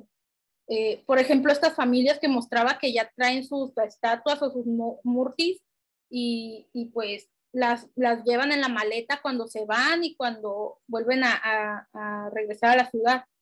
Entonces, a veces los rituales no paran, se tienen que hacer diario. Solo que aquí en México, pues, y que eso ya no formó parte de la investigación, tenemos ciertos casos en los que la tradición no es tan ortodoxa como sería en India, y aquí se tiende en ciertos casos a irse hacia prácticas heterodoxas, o que incluso se mezclan con lo que llaman magia negra, brujería y demás. Pero eso ya depende mucho del practicante, y por lo general las mujeres no hacen eso. Eso ya lo he visto en otros casos, por ejemplo en Guadalajara o en Ciudad de México, y con hombres. En el caso de las mujeres, ellas no, ellas tratan de ser mucho más tradicionales, incluso de enseñarle a sus hijos cantos en sánscrito, que eso incluso a los que nos dedicamos al sánscrito nos sirve porque pues hay gente interesada en aprender, para que sepan pues directamente lo que dice el texto, ¿no? Que dice la Bhagavad Gita, o qué me está diciendo este mantra, para poderlo cantar bien en el ritual o en el ashram. Entonces, ese tipo de responsabilidades o de roles adoptan al estar acá, y probablemente en India, ¿no? Que también por cuestiones como la casta, ¿no? Que a veces solo las castas altas allá tienen acceso a los textos o pueden liderar los rituales, y aquí no importa la casta también, sino que es una necesidad ya por la falta de templos, y porque este tipo de circunstancias les dota de este poder, ¿no? De esta facultad para poder continuar con los rituales fuera de India. Bueno, muchas gracias. Y nada más para recordarte, esto, ¿qué tipo de impacto tiene para sus relaciones familiares, pero para la familia que dejaron en India, su familia extendida, me imagino? Sí, pues a veces, luego porque me cuentan que a veces viene la suegra para acá o vienen familiares a visitarlos aquí a México, y pues sí se fijan, ¿no? De a ver si tiene el altar, a ver si están haciendo los rituales los niños, a ver si ya se saben el mantra, ¿no? A ver si se saben los vayans. Y pues sí, vienen como a evaluar en ciertas ocasiones, no siempre, no todos, pero sí. A veces por videollamadas, a veces porque tienen estos recursos, ¿no? Los recursos online, que eso ya es tema de otra plática. Incluso yo le dediqué un capítulo en mi tesis, porque sí adaptan medios electrónicos para poder continuar con los rituales aquí en Tijuana. Que por ejemplo siguen con streamings de templos allá en India, o videollamadas con la familia extendida allá. Que por ejemplo si tienen un ritual en Tamil o en Gujarati, en Orisha, pues los están viendo al abuelo o al suegro viendo, realizando el ritual allá, y ellos lo están viendo por videollamada acá en Tijuana a las 9, 11 de la noche, mientras allá en India es de día, ¿no? Entonces, eso implica que todavía tienen, no sé, este poder, ¿no? Aún estando lejos, la familia extendida estando acá la demás familia en Tijuana. Y que además quieren mantener, ¿no?, el ritual en esa lengua, a esa divinidad en ese lugar, sin que se haya propiamente deterritorializado, siempre se me da la palabra. Y hay otros casos en los que no, ya ellos recrean el ritual con cosas que hay aquí. Incluso hay una familia que se dedican al senderismo y ahí en el cerro van y juntan florecitas y las ponen en el altar. Entonces, esto implica que ya están dándole sentido de sacralidad a elementos locales, mientras otros no necesariamente con la videollamada viendo a la familia allá. Y hay otros que también con la videollamada pues ven el ritual que se está realizando acá, pero pues como solo para saber que siguen con la tradición, ¿no? Como es más válido el que es en India que el que está acá en México o acá en Tijuana, porque pues allá lo están haciendo como por necesidad, dirían. Y en India pues sí sigue teniendo todo este valor simbólico y el peso de la tradición y la historia, mientras aquí apenas se está conformando, sobre todo porque la población es muy pequeña. Cierto, también va a ser muy interesante ver son más o menos migraciones, bueno, los casos que mostraste, medianamente recientes, ¿no? Entonces va a estar interesante ver más bien la generación que ya nació aquí o que vinieron pequeños, sobre todo las niñas de esas familias, pues, las responsabilidades que probablemente se les deleguen en el mismo sentido. Bueno, gracias, Lucero. Estoy consciente del tiempo, son 10 para las 2, entonces vamos a ir terminando esta sesión. Les agradezco mucho a las ponentes por su participación. No sé ustedes, yo disfruté mucho la conversación. Gracias por ofrecernos esta mirada a estas diferentes áreas o regiones del mundo y la situación de las mujeres ahí. Nada más quiero agradecer, pues, a muchas personas que estuvieron involucradas en la organización de este evento, que ya les había mencionado, es parte de un ciclo de conferencias que se organizaron para conmemorar el Día Internacional de la Mujer.